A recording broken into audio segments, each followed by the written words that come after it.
iPhone XR in 2024. Sulit pa rin ba after 6 years? Sa presyong 9,000 to 10,000 pesos ay pwede ka nang bumili ng iPhone na to ngayong 2024. And balita ko na naghahanap ka talaga or nagbabalak ka talaga na bumili. Yeah, boy. Well, napakarami pa rin nagbebenta nitong iPhone XR in the market. Unfortunately, hindi na po sila brand new guys. Second hand na lang yung mga available ng iPhone XR ngayon. Tinigil na ng Apple yung production ng iPhone XR. So makakabili ka nito ng personal use o di ka naman yung mga refurbished. Pwede nyo itong makita sa inyong mga Facebook Marketplace o di ka naman sa mga iPhone resellers katulad na lamang nung nasa Green Hills. And today, sasabihin ko sa inyo kung ano yung mga pros and cons kapag bibili ka ng iPhone XR ngayong 2024. Kasi medyo matagal na talaga to guys. Kaya naman, hindi na natin patatagalin to and we will start in 3, 2, 1. Let's go!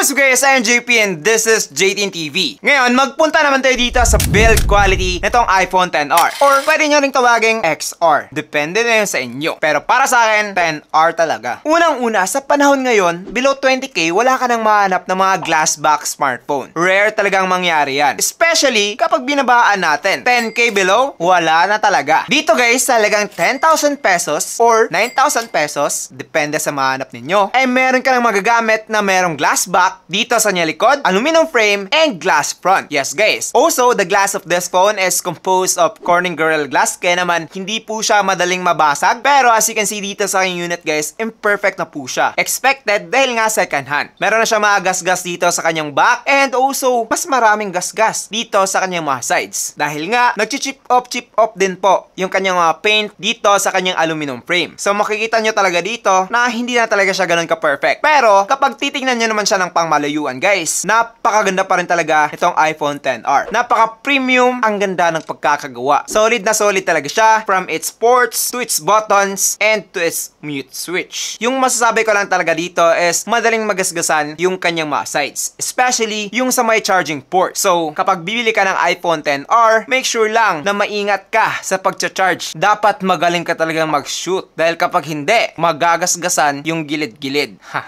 Yeah, boy. At the back, meron tayong single camera with its flash and a microphone. So kapag mayroong nagbenta sa inyo ng iPhone XR tapos dalawa yung camera, tapos pagilid pa, naku po, huwag kayong magpa-auto. Kasi baka mayroong nanonood dyan na hindi marunong sa mga iPhones and sinabihan sila ng iPhone XR. Tapos, iPhone 8 Plus pala yun. No.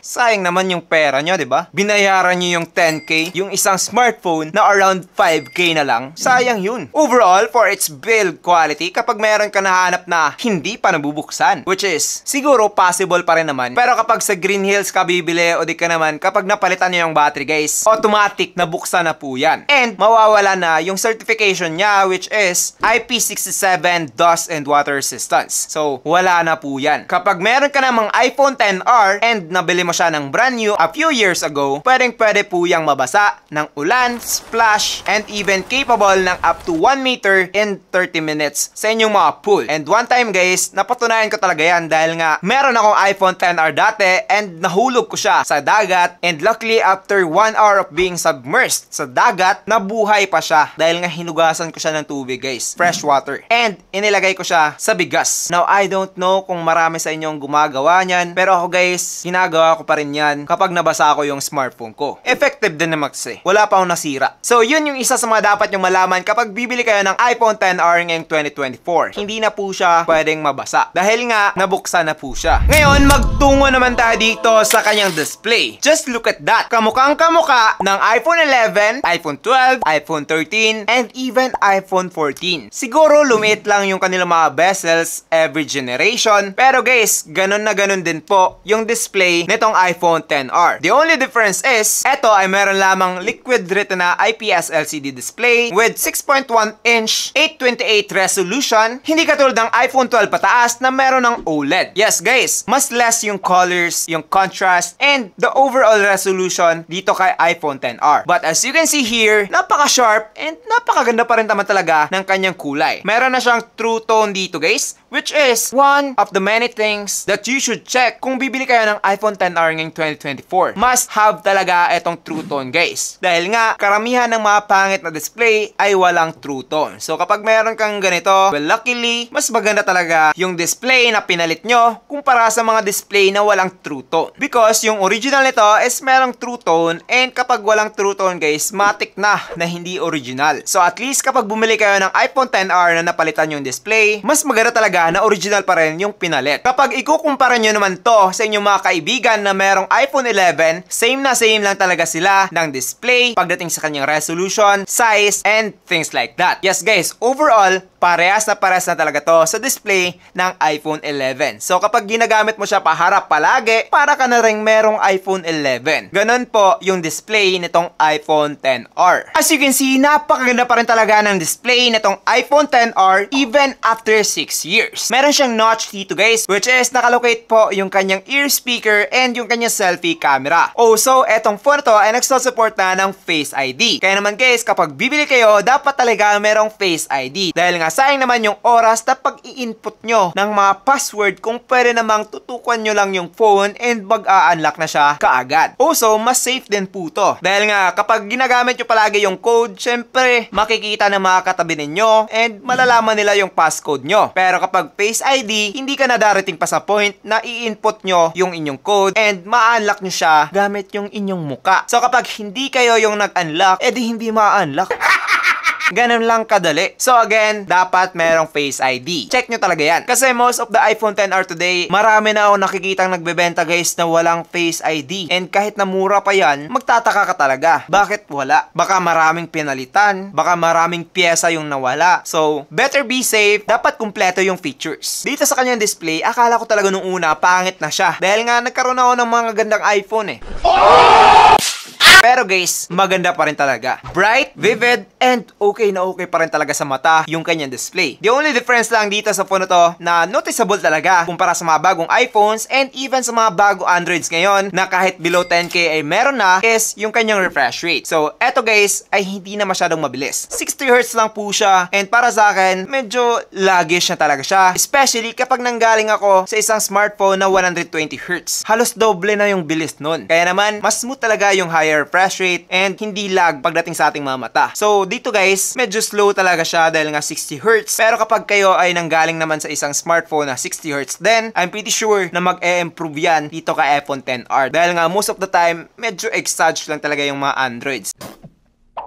And kapag sinabi nilang 60Hz, minsan mas mabagal pa dyan. Pero sa iPhone guys, kapag sinabi nilang 60Hz, minsan mas mabilis pa, pwede ka man mas smooth patingnan. So kapag ikukumpara mo to sa mga 60Hz na Android phone, mas smooth talaga to. But kapag ikukumpara mo naman to sa mga bagong iPhone ngayon na meron ng 120Hz, masasabi mo na talaga na hindi na siya masyadong smooth. Isa rin sa mga nag-improve over time dito sa mga iPhone guys is yung kanilang mga bezels. Lumiliit ng lumiliit every generation. And dito kay iPhone XR, medyo makapal na po siya. Dahil nga 6 years ago pa to. Pero dati, manipis na talaga to. Pero ngayon, sakto lang, medyo makapal talaga siya. But kapag kayo manonood ng mga movies, videos, social media, naku po, wala na yung problema dito kay iPhone XR guys. Maganda pa rin siya even after 6 years. Now, isa sa mga pinakamalaking tanong is, okay pa rin ba yung kanyang performance? Well guys, maso-surprise kayo dito, pero all I can say is, goods na goods pa rin talaga after testing eto si iPhone XR. Eto ay merong Apple A12 Bionic chip with Apple GPU and hexa-core up to 2.5 GHz naman pagdating sa kanyang CPU. Now, para sa akin, akala ko talaga nung una maglalag na siya. Pero nung tinesting ko siya guys, naku po, na-surprise ako dito. Kapag gaming yung pag-uusapan, yung Mobile Legends and Call of Duty talaga yung go for testing ko. And this time, smooth na smooth pa rin talaga etong si iPhone XR guys. Dito sa Mobile Legends, meron ka ng ultra graphics with high refresh rate, and as you can see, halos walang lag talaga dito kapag naglaro ka ng Mobile Legends. Napaka-optimize talaga ng mga Apple products pagdating dito sa Mobile Legends guys, and even sa Call of Duty, okay na okay pa rin talaga etong si iPhone XR. If you want to play games, well definitely mag-enjoy ka talaga dito dahil nga meron siyang stereo speaker. That is why mas full yung sound na maririnig niyo, and even kapag kayo ay mahiling mag-sound trip, naku po, okay na yung sound quality nitong iPhone XR. Hindi na siya ganun kalakas, pero clear and maganda yung kanyang nilalabas na sound. One advice na dapat kong sabihin sa inyo when it comes to its performance is that kapag bibili ka ng iPhone XR ngayong 2024 guys, make sure to buy the big storage ones. Yes, marami tong variant actually. Merong 64, 128, and 256. So, kapag meron kayong chance na bumili ng 256 gig, yun po yung marirecommend ko sa inyo. Mas maganda yun kasi syempre matagal mapuno yung inyong mga storage. Kasi guys, kapag napupuno na yung storage ng mga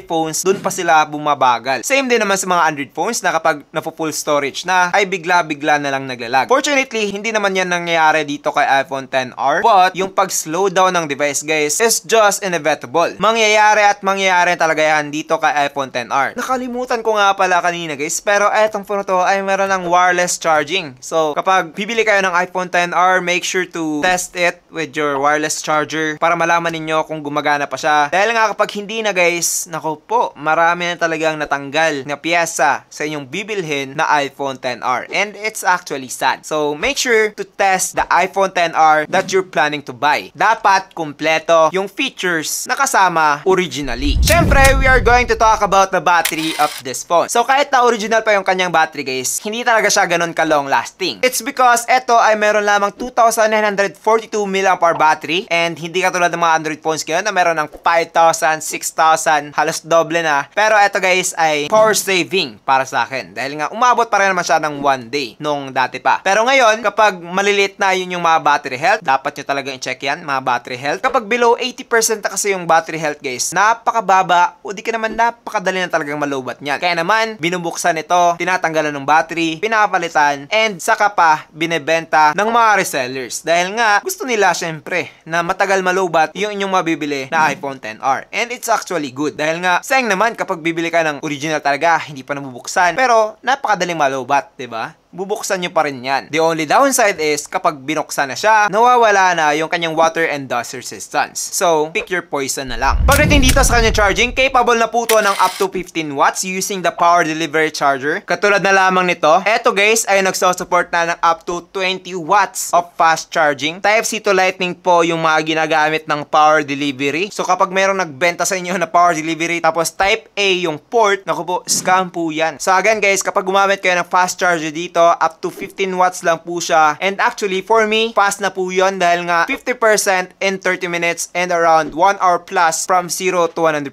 So, okay na okay pa rin naman yun para sa akin. Ngayon, pag-usapan naman natin ang the only reason kung bakit pa kayo bumibili ng iPhone XR even after 6 years of being released, which is yung kanyang camera, guys. Eto talaga. Pagdating dito, guys, meron ka ng 12MP main camera with face detection autofocus and optical image stabilization.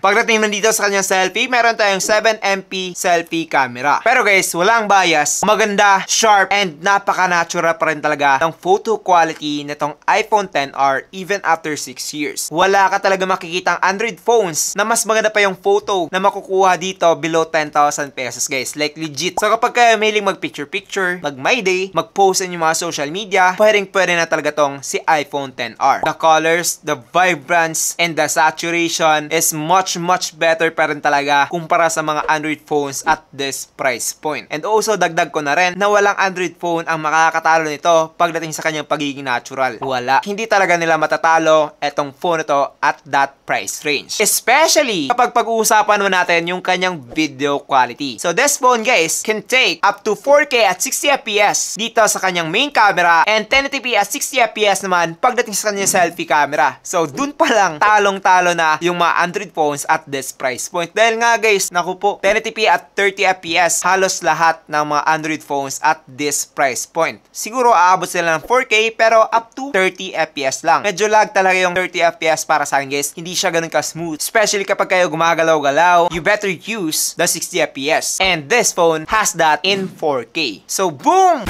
Talo na lahat ng mga Android phones dito.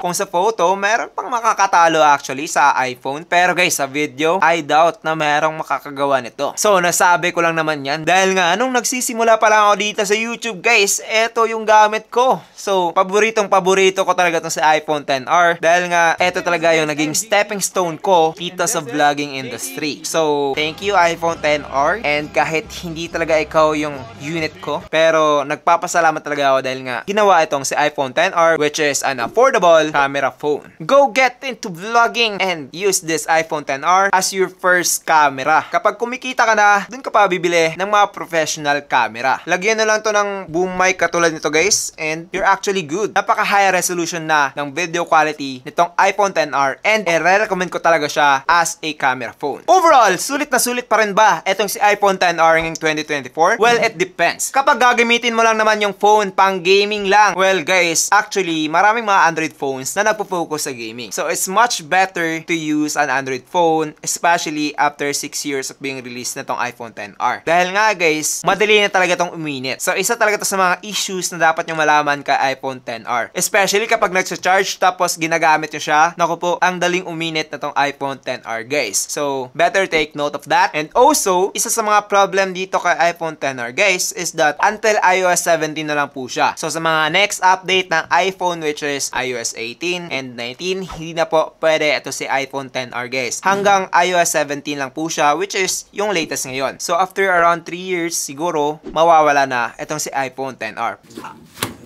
Pero so far, so good pa rin naman siya. Hindi ko lang siya marirecommend sa mga tao na saka lang nagpapalit ng mga phones after 5 years. Para sa akin, i-recommend ko to para sa mga taong hindi talaga mahilig mag-gaming. Yung casual gaming lang, okay lang yun. Like yung once a day, 2 times a day. Pero hindi yung hours and hours a day. Dahil nga, madali talagang masisira ito sa iPhone XR kapag gagamitan mo ng ganyan dahil nga matanda na to. Pwede to sa mga taong mahilig lang mag-social media, mag-post sa kanilang mga profile, my day, gamit yung kanyang magandang camera. Ka naman, sa mga taong mahilig mag-watch ng mga movies, maganda pa rin yung display nitong iPhone XR. So para sa akin, pwede talaga to para sa inyo. Pero sa mga gamers dyan, pass muna kayo dito guys. Madali siyang uminit, baka sumabog pa yung bahay ninyo.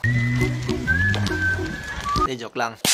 I-recommend ko sa inyo na bumili ng mga mas latest pa na iPhone na mas maganda yung processor para mas higit na mas smooth kumpara dito kay iPhone XR. So that's pretty much it for this video. I hope na nag-enjoy kayo, and kung meron kayong mga questions and things like that, well, definitely comment down below. And also don't forget to subscribe to our channel guys, dahil nga marami pa tayong gagawin ng mga past iPhones reviews katulad na naman ito. Kaya naman, that's pretty much it. I am JP and this is JDin TV. Thank you for watching and God bless. Bye bye.